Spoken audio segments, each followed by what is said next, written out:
Amados hermanos, gracia y paz les sean multiplicadas en el amor entrañable de nuestro Salvador. Es un placer estar en sus hogares a través de Facebook. Yo espero que sea de bendición para ustedes. Digamos que el proceso de investigación de lo que la Biblia nos dice de manera sencilla acerca del tema de la ley de Moisés y su observancia y todas esas cosas que hemos estado viendo en este ciclo, y en el número 7 de los estudios bíblicos sobre este tema. No solamente vimos aspectos puntuales, sino que estuvimos viendo lo que dice la carta a los Gálatas, que fue escrita precisamente para aclarar este tema, y también la carta a los Romanos. Hoy vamos a comenzar con lo que dice la carta a los Romanos sobre este importante tema.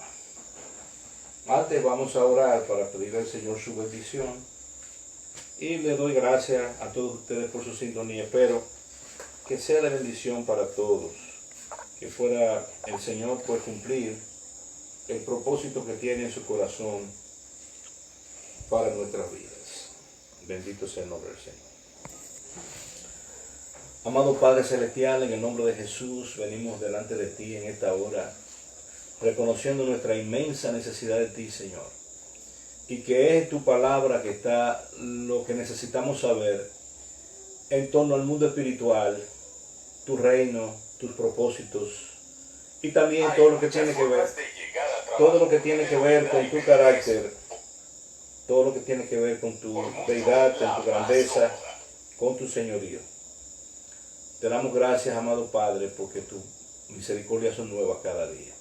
Visita a cada uno de mis hermanos y concédele, Padre, entender estos principios tan importantes que están todos en tu palabra. Gracias porque tú te ocupaste de darnos todos los detalles de lo que nosotros necesitamos saber y de cómo tenemos que vivir y el poder que está a nuestro favor para lograr que seamos cristianos.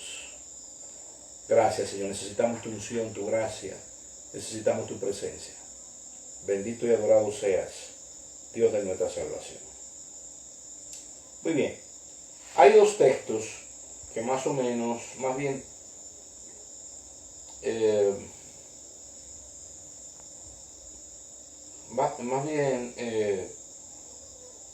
tres textos que les quiero compartir, que son fundamentales para entender este asunto del propósito de la ley. Ya hemos visto que la ley era un ayo, que la ley es transitoria, que la promesa que Dios le hizo a Abraham 430 años antes no podía ser de ninguna forma abolida por la ley de Moisés.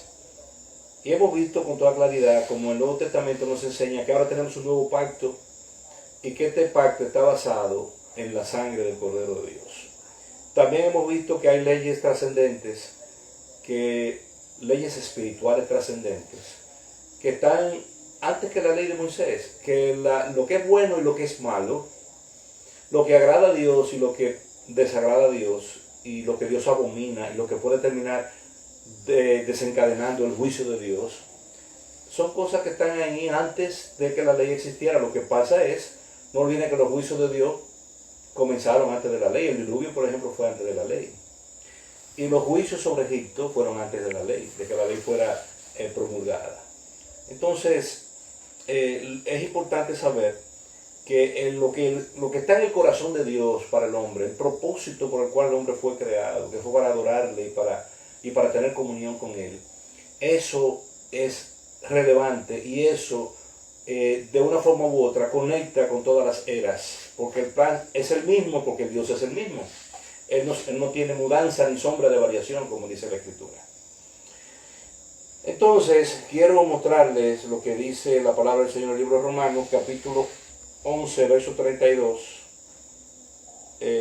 Una palabra sumamente importante. Capítulo 11, verso 32, dice así en el nombre del Señor. Porque Dios sujetó a todos en desobediencia para tener misericordia de todos. Mira qué interesante este argumento. O sea, la ley es imposible de guardar para el hombre. acuérdense lo que dice en el Concilio de Jerusalén que vimos en Hechos 15, que ese yugo ni nosotros ni nuestros padres lo hemos podido llevar. La ley es perfecta, pero el hombre es incapaz de guardarla de manera perfecta. Entonces, eso implica que todo el mundo, en cierta medida, sea judío o sea gentil, está en un nivel, aún los que están en obediencia, están en un nivel de obediencia imperfecta, que es desobediencia. Entonces, Dios sujetó a todos en desobediencia para tener misericordia de todos. Una estrategia de Dios, porque el mundo espiritual es muy legalista, todo tiene que estar basado en la justicia, todo tiene que hacerse bien hecho, todo tiene que hacerse en un orden perfecto. Entonces el plan es ese, poder tener una base legal para tener misericordia de todos, sobre la base del sacrificio expiatorio perfecto y sustitutorio que hizo el Cordero de Dios, que quita el pecado del mundo, lo hizo en su lugar y en el mío. Pero también en la carta del mismo apóstol Pablo a los Gálatas, que ya hemos visto que es una carta crucial para poder entender el tema de la ley de Moisés para nuestro tiempo y para los gentiles que no somos judíos. Gálatas 3:22 dice algo bastante parecido, porque la palabra de Dios no se contradice, ella se enriquece, un texto enriquece a otro, y como dice uno de los principios fundamentales de la hermenéutica, ella es su propio intérprete. O sea, para poder interpretar de manera correcta la Biblia, es imprescindible asistirse de ella misma. Mire qué dice este texto. Mas la Escritura lo encerró todo bajo pecado, para que la promesa que es por la fe en Jesucristo fuese dada a los creyentes. Yo recuerdo que cuando mi mamá empezó a leer la Biblia, hace muchísimos años, ella terminó confundida y dijo, óyeme, yo llegué a la conclusión que todo es malo, que todo es pecado. Precisamente porque ella comenzó a leer la Biblia, y esto es interesante esto que le voy a decir, ella comenzó a leer la Biblia ¿por dónde? Por el principio, porque la gente entiende que la Biblia es un libro. ¿Y dónde se comienzan los libros? Bueno, por el principio. Y comenzó por Génesis. Pero ya cuando estaba en Éxodo, Levítico y Deuteronomio, estaba sumamente confundida. Y se asustó y dejó de leerla. Hasta que se convirtió ya en su vejez. Y entonces retomó su Biblia y ya la entendía mejor. Por eso es que yo siempre le aconsejo a los discípulos que el que no tiene experiencia leyendo la Biblia, no comience a leerla en el Antiguo Testamento. Comience por el Nuevo. Comience por el Nuevo. Si usted se lee 5 capítulos del Nuevo Testamento cuando usted se levanta, y 5 capítulos antes de acostarse, usted se lo puede leer entero en apenas 2 semanas. Entero, los 27 libros del Nuevo Testamento.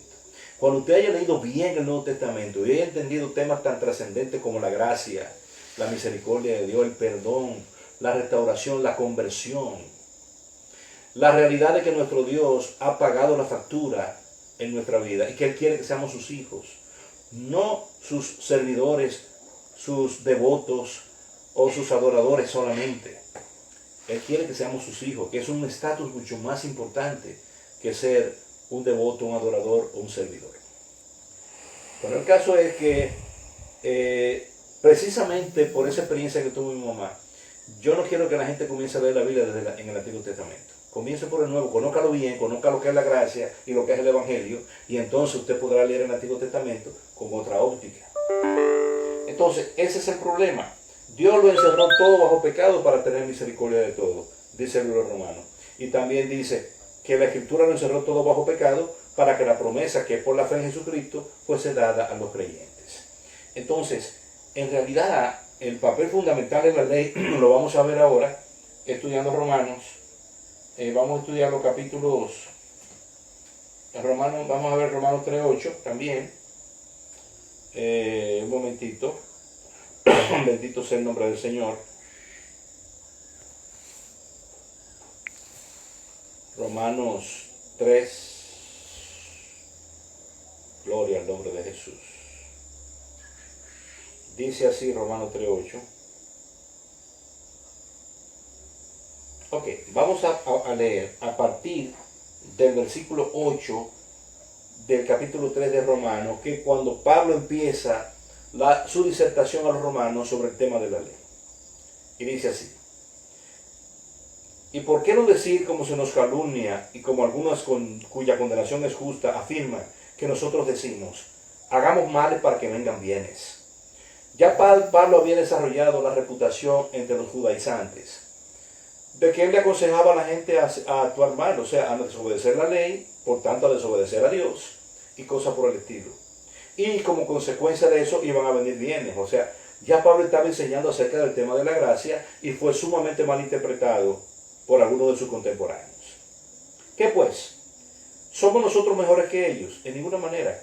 Pues ya hemos acusado a judíos y a gentiles que todos están bajo pecado.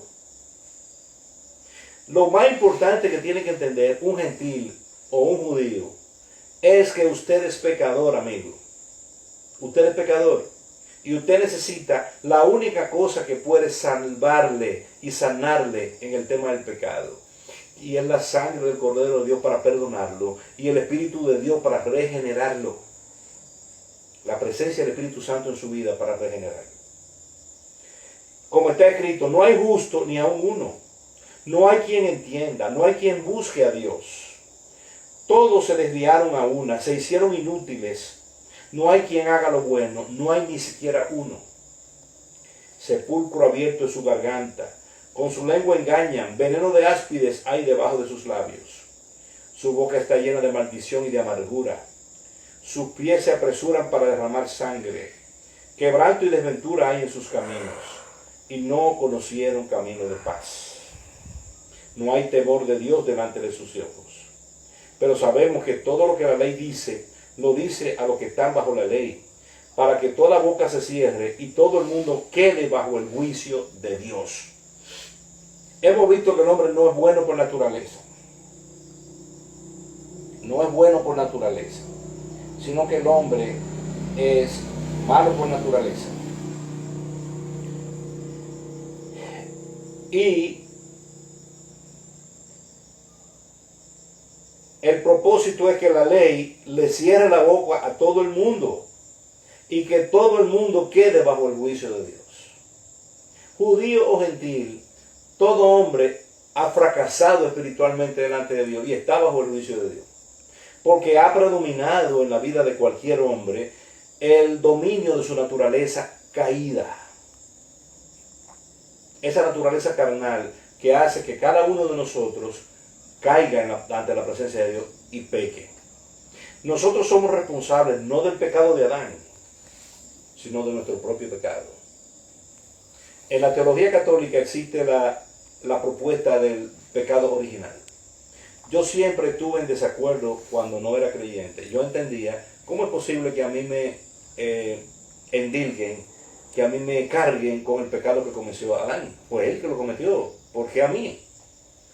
Y yo recuerdo que una vez un cura jesuita me dijo, porque Dios sabe que si tú hubieras estado en el lugar de Adán, hubieras hecho lo mismo. ¿Sabes qué le dije yo con 13 años de edad? Eso no se ha demostrado, porque yo nunca he estado en la posición de Adán. Y nunca me convencieron esos argumentos. Pero ya al empezar a estudiar la Biblia y conocer más del Señor, pude entender que la propuesta de la comunidad evangélica no es precisamente el pecado original, sino el concepto de la naturaleza pecaminosa. ¿Qué diferencia hay entre pecado original y naturaleza pecaminosa? Bueno, que el pecado original es algo que heredamos, una acción que heredamos, mientras que la naturaleza pecaminosa es una naturaleza que heredamos. Por ejemplo, así como tenemos una naturaleza física, todos los seres humanos tienen una estructura básica. Tenemos un organismo con los mismos sistemas, las mismas hormonas, los mismos órganos, de diferentes razas, diferentes tamaños, diferentes colores, pero en fin, un ser humano es claramente identificable cuando tú lo ves por las características fundamentales que tienen los seres humanos, físicas. Eso lo heredamos de Adán. Pero también, además de eso, nosotros tenemos una naturaleza emocional. Somos criaturas que tenemos sentimientos, emociones, nos entristecemos, nos alegramos, amamos, desaprobamos, podemos hasta odiar. Todas esas características emocionales son típicas del ser humano y tú no la observas en los animales, muchas de ellas. Entonces, ¿de quién heredamos esa naturaleza emocional? De Adán. Pero además de eso, nosotros tenemos una naturaleza intelectual, o sea, una naturaleza, somos criaturas sumamente creativas e inteligentes. Hemos sido capaces de crear cosas extraordinarias a través de la historia. Donde quiera que ha habido un grupo de hombres aislados, han tenido la capacidad de agarrar su entorno y devolverlo a su favor. Y han aplicado tecnologías para volverlo a su favor. Desde los Inuit en el norte de América, los esquimales, como le llaman, hasta los bosquimanos del desierto de Kalahari, que han tenido la capacidad de saber dónde hay agua, cuáles son los tubérculos que se pueden comer, todo lo que se puede comer en esa zona desértica, ellos lo conocen. Porque el ser humano es una criatura extraordinariamente inteligente, creativa. Esa naturaleza, ¿de quién le heredamos? De Adán. Pero además de eso hay otro aspecto importante, y es que cada uno de nosotros tiene una tendencia a hacer, pensar, decir y sentir cosas malas. A esa naturaleza se le ha llamado naturaleza pecaminosa. Todos nosotros sabemos que eso es real, que en nosotros hay una dualidad en el interior de cada uno de nosotros. Hay una criatura buena y hay una criatura mala. Y esa lucha entre el bien y el mal que se libra en el cosmos, también se libra dentro de nuestro propio ser. Entonces, por esa razón es que necesitamos un Salvador. Porque nuestras tendencias no son al bien, como ya hemos visto en este capítulo 3 de Romanos, sino que por naturaleza nuestra tendencia es al mal. Y todos estamos bajo pecado, porque Dios colocó todo bajo pecado para tener misericordia de todos. Entonces, la única alternativa es acudir al Cordero de Dios, aplicar a nuestras vidas personales el poder de su sacrificio y el derramamiento de su sangre inocente a favor de nosotros los pecadores, y procurar la presencia del Espíritu Santo en nuestra vida para que nos transforme, y la lectura organizada y sistematizada e insistente y continua de la palabra de Dios, que es la que nos puede ir enderezando los caminos. Es un fenómeno que se da en cualquier hombre, cualquier mujer, en cualquier parte del mundo. Usted conoce a Dios, empieza a estudiar su palabra, empieza a reunirse con otros que ya conocen el camino y lo van a ayudar, lo van a apoyar, lo van a asistir. Y también usted empieza a buscar la llenura del Espíritu Santo, que es lo que le va a permitir a usted ser cristiano realmente. El cristianismo no es solo una profesión, el cristianismo no solo es una preferencia, el cristianismo no es una ideología solamente. El cristianismo es ante todo un accionar de Dios en la vida de alguien. Dios acude a la vida de alguien cuando lo implora, porque esa persona está desesperada, no encuentra camino, implora a Dios y Dios acude a su vida y la transforma en otra persona. Por eso dice la Escritura, si alguno está en Cristo, nueva criatura es, las cosas viejas pasaron, que aquí todas son hechas nuevas. Entonces, verso 20 es un texto crucial porque nos enseña también otro de los propósitos de la ley de Moisés. Dice, ya que por las obras de la ley ningún ser humano será justificado delante de él, porque por medio de la ley es el conocimiento del pecado. O sea, uno de los roles fundamentales de la ley de Moisés es ponerle nombre al pecado. Gracias a Dios por la ley, porque si la ley no hubiera existido, nosotros no pudiéramos identificar el pecado. Pero la ley se ocupa de darle nombre y apellido al pecado.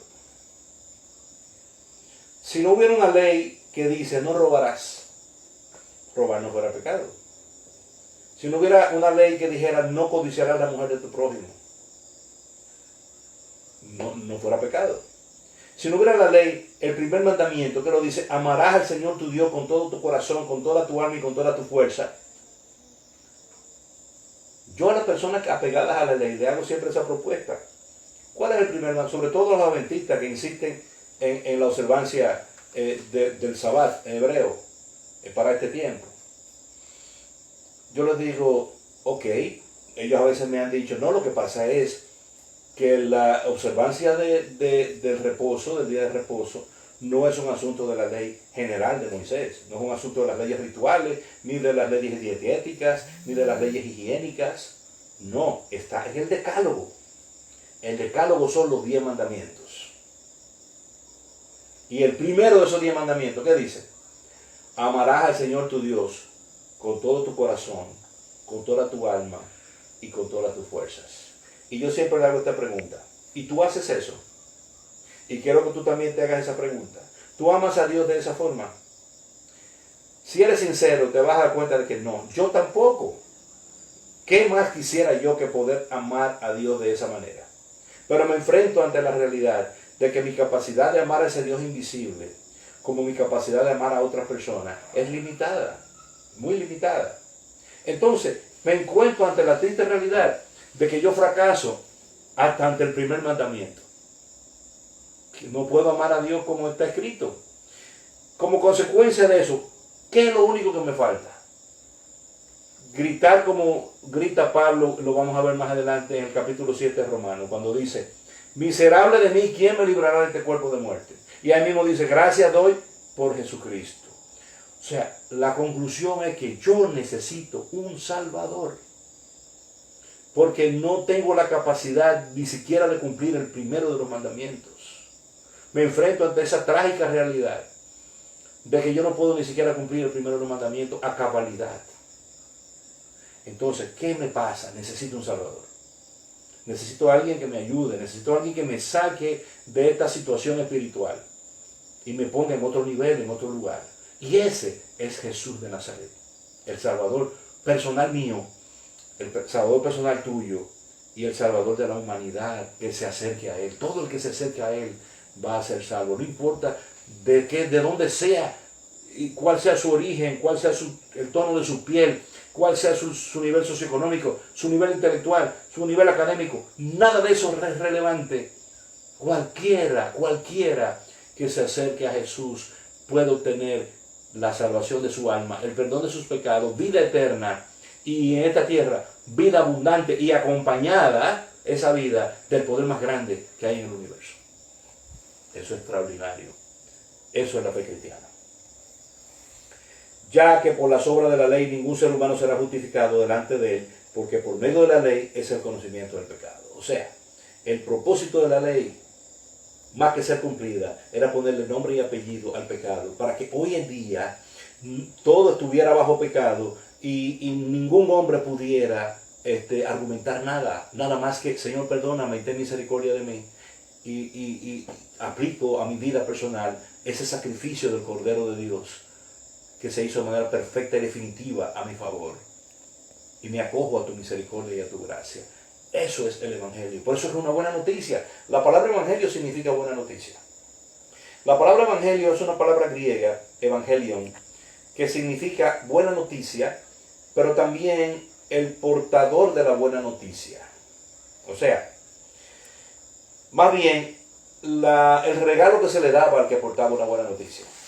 Cuando un mensajero, en la antigüedad los mensajeros eran hombres que salían corriendo y se iban a caballo a toda velocidad y se iban cambiando el mensaje unos a otros en el camino para que los caballos y el mensajero estuvieran frescos y pudiera llegar más rápido que de otra forma. Los correos era así que funcionaban.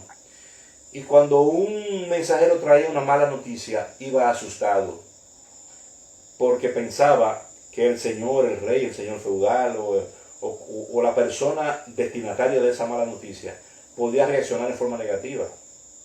Hubo reyes que cuando le daban una mala noticia mandaban a matar al que le daba la mala noticia.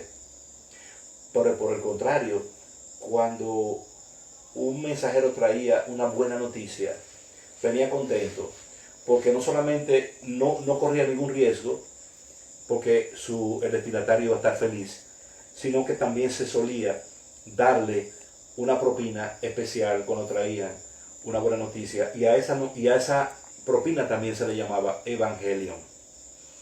Entonces, Evangelio es sinónimo de gozosa proclamación de una maravillosa noticia.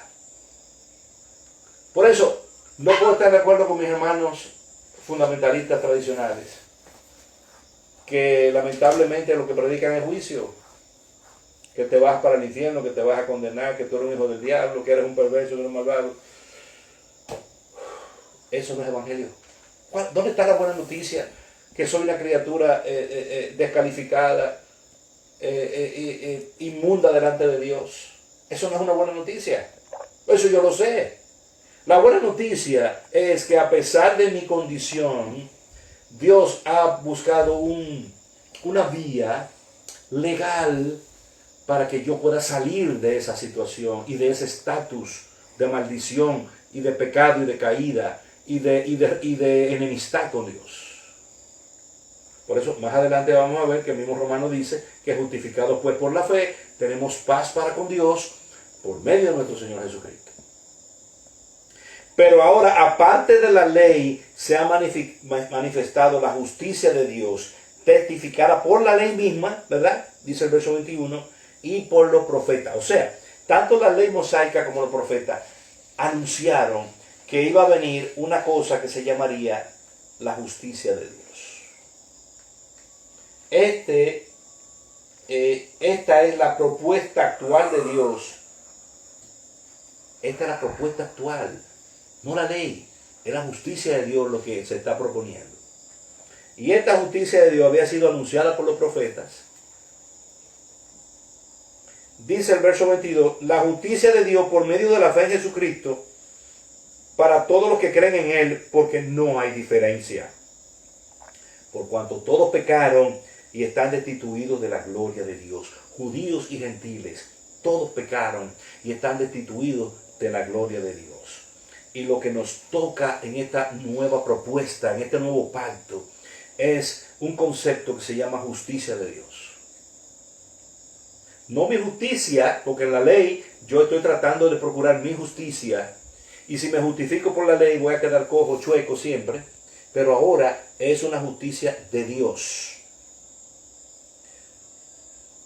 Por cuanto todos pecaron, dice el verso 23, y están destituidos de la gloria de Dios, siendo justificados gratuitamente por su gracia, mediante la redención que es en Cristo Jesús. La palabra redención siempre está vinculada a comprar un esclavo en el mercado, pagar una deuda que otro tenía, algo así. Eso es lo que significa la palabra redimir. Entonces dice que siendo justificado gratuitamente por su gracia, la palabra gracia es una palabra arcaica en el español actual sería gratis, por lo que parafraseando sería, siendo justificado, o sea, siendo hechos justos en forma gratuita por su gratuidad, por su bondad, porque Él quiso darnos ese regalo, mediante la redención, mediante la adquisición, la compra que hizo Jesús en esa cruz a nuestro favor. A quien Dios puso como propiciación por medio de la fe en su sangre, para manifestar su justicia a causa de haber pasado por alto en su paciencia los pecados pasados. Aquí hay mucha información también. Jesús fue puesto por el Padre como propiciación. Esto es interesante porque el propiciatorio era la tapa del arca del pacto, y en ese lugar era que el sumo sacerdote iba a rociar la sangre del cordero del sacrificio. Era el lugar de rociar esa sangre. Entonces Jesús es la propiciación. Propiciar, justificar, gracia, misericordia de Dios, gratuidad. Todo eso son los elementos que conforman la buena noticia gloriosa del Evangelio. Que no tenemos por qué seguir viviendo de una manera miserable, apartados de Dios, porque Dios ha provisto los recursos para acercarnos a Él. Y Dios, lo primero que hace cuando nos acerca en su familia es que borra los pecados del pasado. Lamentablemente seguimos siendo imperfectos y seguimos pecando. En la medida que vamos madurando en las cosas del Señor y nos metemos más con Él y buscando su presencia, nos santificamos. Pero aún santificado hay imperfección, por tanto pecado. Sin embargo, además la exigencia que Dios tiene con una persona que está cerca de Él es mucho mayor que la que tiene con una persona que no lo conoce. No se le puede, a una persona que no conoce a Dios, no se le puede imputar de la misma manera que a uno que sí lo conoce. Entonces, mientras más cerca estamos de Dios, mayor es la demanda que Él tiene de ti, de tu corazón, de tu mente, de tu tiempo, de tus fuerzas. de tus recursos. Como vemos en la parábola de la perla de gran precio, el que quiere la perla de gran precio tiene que estar dispuesto a dar todo lo que tiene para comprar esa perla de gran precio. Asimismo, el creyente, cuando se acerca a Cristo, tiene que estar dispuesto a dar lo que sea para ganar, para adquirir, para tener, porque la palabra ganar no es quizá la más apropiada, digamos, pero sí para obtener ese regalo maravilloso que es la presencia de Dios en Cristo Jesús. Con la mira de manifestar en este tiempo su justicia, a fin de que Él sea el justo y el que justifica al que es de la fe de Jesús. Aquí nos explica en el verso 26, ¿qué es lo que es la justicia de Dios? La justicia de Dios consiste en que por cuanto Dios es justo y Jesús también es justo, Él declara justo a aquellos que, aunque no son por naturaleza, se acercan a Él. Y muy específicamente, Él es el que justifica al que es de la fe de Jesús. O sea, al que pertenece a las filas de Jesús. Aquel de quien Jesús es el rey en su vida personal, es el que se beneficia de ese indulto y de esa justificación. Porque justificar es hacer justo algo que por naturaleza no lo es. Cualquiera diría, óyeme, tú sí me has complicado la vida con estas argumentaciones. Pero no son complicadas, son sencillas. Es que Dios invita a que Él es el justo y el único que pudo hacer las cosas perfectas. Él justifica a los que se acercan a Él por medio de Jesús, para que podamos tener paz con Él y poder crecer en la relación con Él. Concluimos, verso 28, pues, que el hombre es justificado por fe, sin las obras de la ley. Yo no sé si no está claro para mucha gente. Bendito sea el nombre del Señor. Verso 28, vuelvo y leo. Póngase claro en eso. Concluimos, o sea, después de esta disertación y de la disertación de los Gálatas, él concluye, termina el concepto diciendo que el hombre es justificado por fe sin las obras de la ley. Sea judío o sea gentil. ¿Es Dios solamente Dios de los judíos? ¿No es también Dios de los gentiles? Ciertamente también de los gentiles. Porque Dios es uno y Él justificará por la fe a los de la circuncisión y por medio de la fe a los de la incircuncisión. O sea que por medio de la fe nacida de un corazón y sincero, de un amor no fingido, como dice, esa fe es la que justifica al pecador, sea judío o sea gentil. Porque el hombre es justificado por la fe sin las obras de la ley. Verso 28, Romanos 3:28. Eso es un axioma, eso es una ley espiritual. Una ley trascendente, como le estaba diciendo. Luego, por la fe invalidamos la ley, en ninguna manera, sino que confirmamos la ley naturalmente. Confirmamos el propósito de la ley y confirmamos también que la ley es buena, es justa y santa. Pero como dice Romanos 7, la ley es justa y es buena, pero yo soy carnal, vendido al pecado. Esa es la triste realidad de la humanidad. Entonces, aquellos que se justifican por la ley no pueden agradar a Dios. Dios es Dios de la humanidad, no solamente del grupo. Y ese verso 29, a mí me ministró mucho, porque está hablando con los judíos. Los judíos siempre han estado muy satisfechos y algunos de ellos muy orgullosos de ser el pueblo escogido por Dios. Y consideran que ellos son los que son de Dios y los demás no son de Dios. Al grado que ni siquiera comen en tu casa, no se juntan contigo. Son muy excluyentes porque ellos son el pueblo escogido y tienen que ser santos. No se pueden contaminar relacionándose con cualquiera. Pero ¿qué dice el verso 29? ¿Es Dios solamente Dios de los judíos? ¿No es también Dios de los gentiles? Ciertamente también de los gentiles, dice aquí. Pero si aplicamos esto a otra esfera, tú sabes la cantidad de gente que creen que los que no están de acuerdo con su teología no son de Dios. Tú sabes la gente que creen que los que no son de su denominación no son de Dios. Tú sabes la cantidad de gente que hay por ahí que creen que el que no adora a Dios de la forma que ellos lo hacen no es de Dios. Y están equivocados.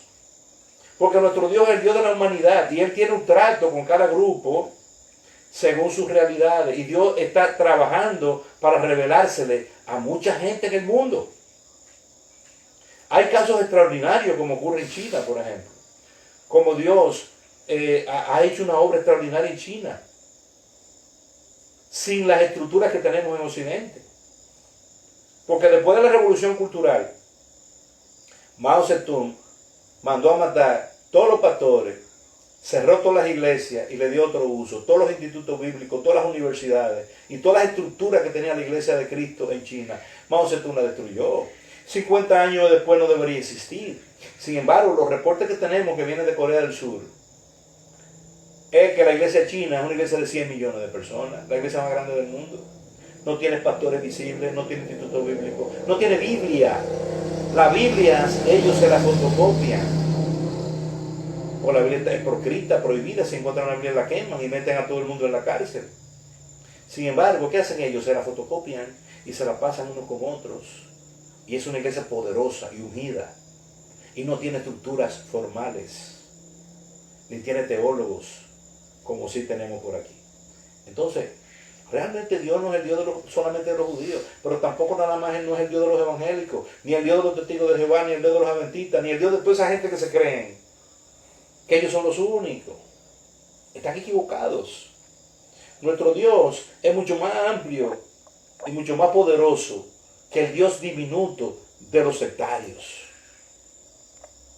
Nuestro Dios es un Dios que tiene la capacidad de trabajar en la miseria humana y transformar vidas. Eso es lo que Él ha hecho.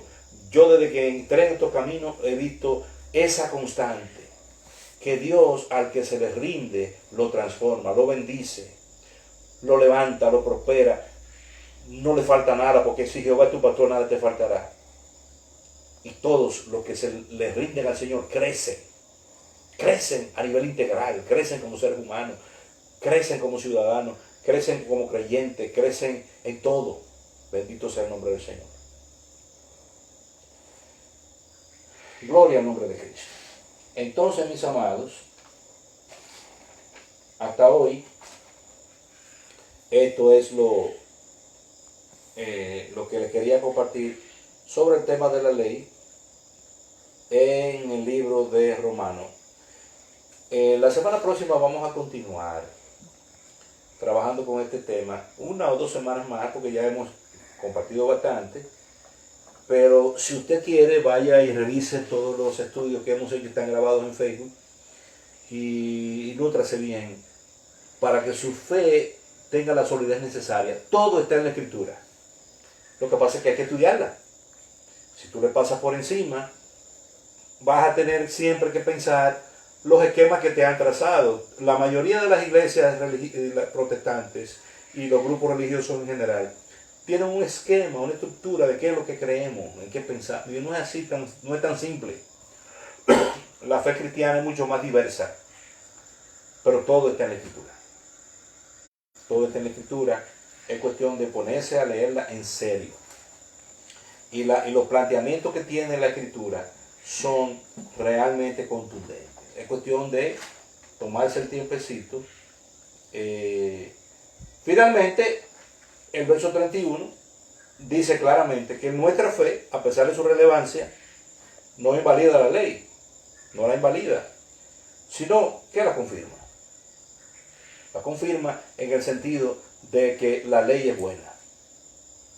Nosotros somos los malos y necesitamos un Salvador. Y la buena noticia es que ese Salvador es real, existe y se llama Jesucristo. Acércate a Él y tú vas a ver la gran diferencia. En vez de volverte un religioso muerto, un religioso plagado de fórmulas y de recetas humanas, vuélvete a alguien que anda en el Espíritu y en la palabra. La palabra de Dios es rica, es viva y eficaz, más cortante que una espada de dos filos. Vamos a ver si hay algún comentario. ¿Quiénes nos visitan hoy? ¿Tenemos visitas hoy o no? De todas formas, como esto se va a quedar grabado en Facebook, el que no pudo verlo podrá verlo más adelantito. Tenemos la visita de alguien. ¿Alguien tiene alguna pregunta? ¿Alguien tiene algún comentario? Lo mismo que tú has estado. Sí.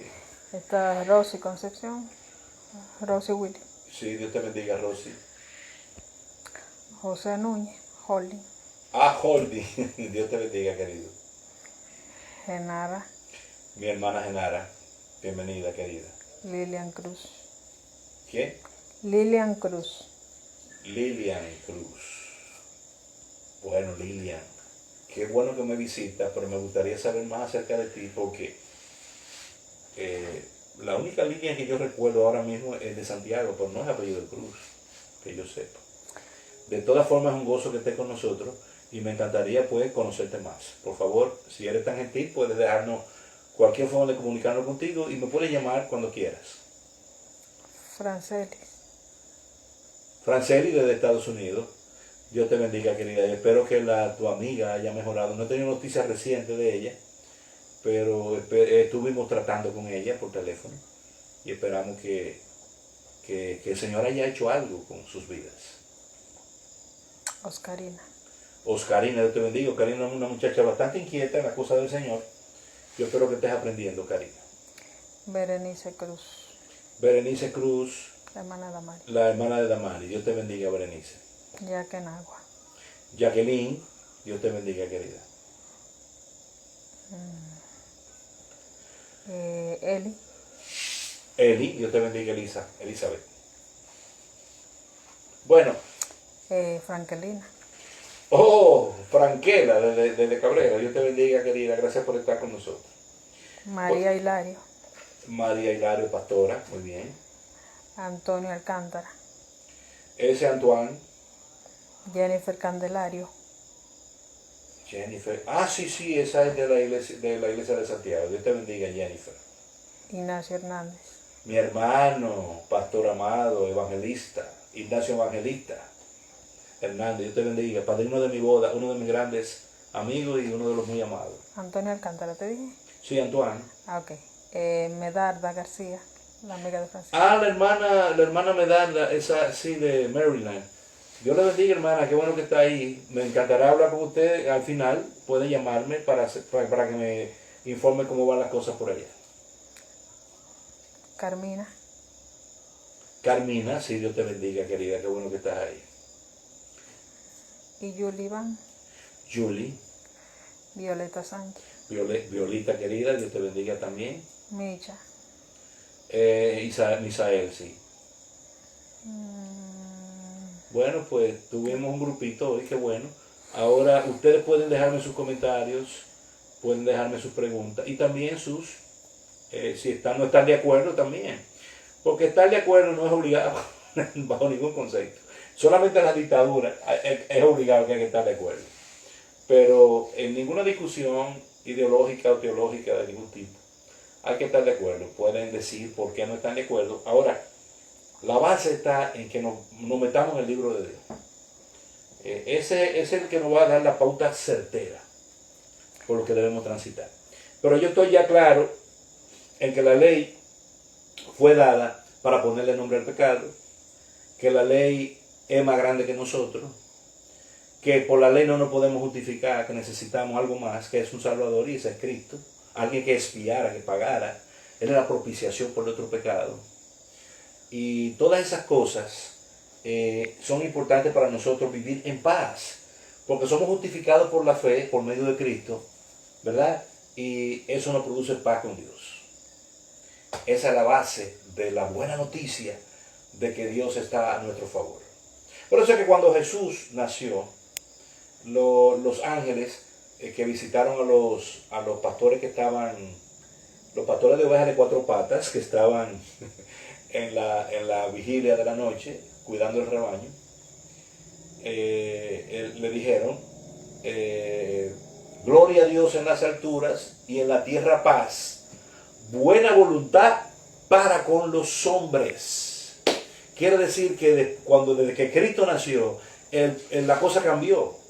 Ahora hay un plan para Dios acercarse a nosotros y no quiere decir que va a tolerar nuestra inmundicia, no, sino que ha provisto de un recurso para limpiarnos. O sea, wow, ¿cómo lo explico? Nosotros somos criaturas inmundas y sucias, ¿verdad?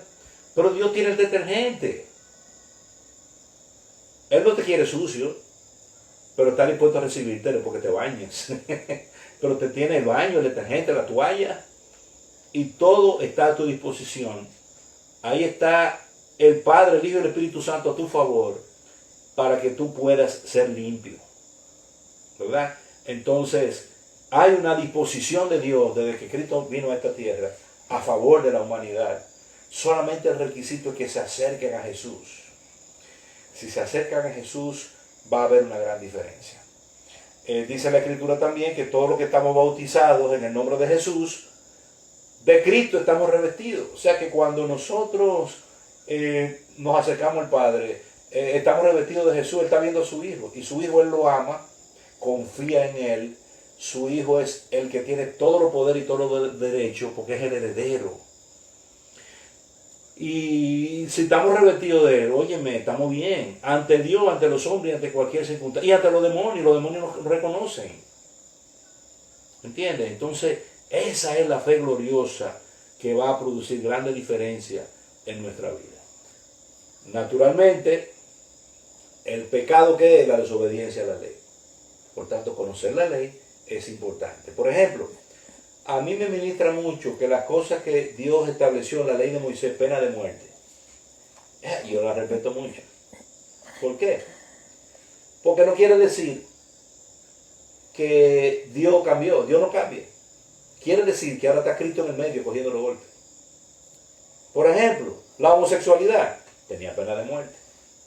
El adulterio tenía pena de muerte. El bestialismo, una cosa que ahora mismo hay países que lo están legalizando. Hay países como el caso de Canadá que está legalizando el bestialismo. ¿Qué es el bestialismo? Tener relaciones sexuales con un animal. Con un perro, con una yegua, con una cerda, con una chiva, con lo que sea. Eso en la ley de Moisés tenía pena de muerte. Entonces, ¿qué quiere decir eso? Que son cosas que Dios aborrece en grado extremo. Por tanto, yo si ando en el Espíritu de Dios, no puedo caer en esas bajezas, contaminándome y ofendiendo a la presencia de mi Dios, ¿entiendes? Entonces la ley es sumamente útil, porque la ley es la que le pone el nombre al pecado y le pone la pena, ¿tú entiendes? Dice que por qué es pecado y también cuáles son las consecuencias.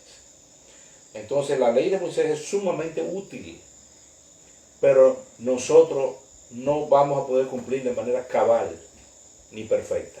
Por eso necesitamos un Salvador. Imagínate. Sí. ¿Qué? Yo te dije Julie Iván. Sí. Y Nicole. Julie, Dios te bendiga. ¿Cuál Nicole? Nicole. Nicauli. Oh, Nicole Rivas. Dios te bendiga, amor, desde Jarabacoa. Muy amada por nosotros. Claudia. La Clo, ya tú sabes, una de las hijas amadas. Wendy Méndez. Wendy Méndez desde Estados Unidos. Dios te bendiga, Wendy. Qué bueno que estás ahí también. Reynold Pérez. ¿Quién? Hochi. El doctor Pérez Estefan, mi amado médico y una persona muy especial para nosotros, muy querida. Celebramos tu vida y damos gloria a Dios por tu vida. Gracias por estar ahí también. Pues nada, mis amados, cualquier pregunta, duda o cuestionamiento, pues contáctenme. Ustedes, si alguien quiere hablar conmigo, puede tirarme por WhatsApp. Mi teléfono, si alguien no lo sabe, es 829-492-7467. Será un gozo poder interactuar con cualquiera de ustedes. Que Dios los bendiga mucho. Y para adelante con Jesucristo, porque Él es la clave de nuestra vida. Dice, cuando Cristo vuestra vida se manifieste, vosotros seréis manifestados juntamente con Él. Que Dios me lo bendiga y que la gracia y el favor del Señor sea con cada uno. Y nada, seguimos para adelante con el Señor. Hasta el fin. Hasta la próxima. Dios me lo bendiga.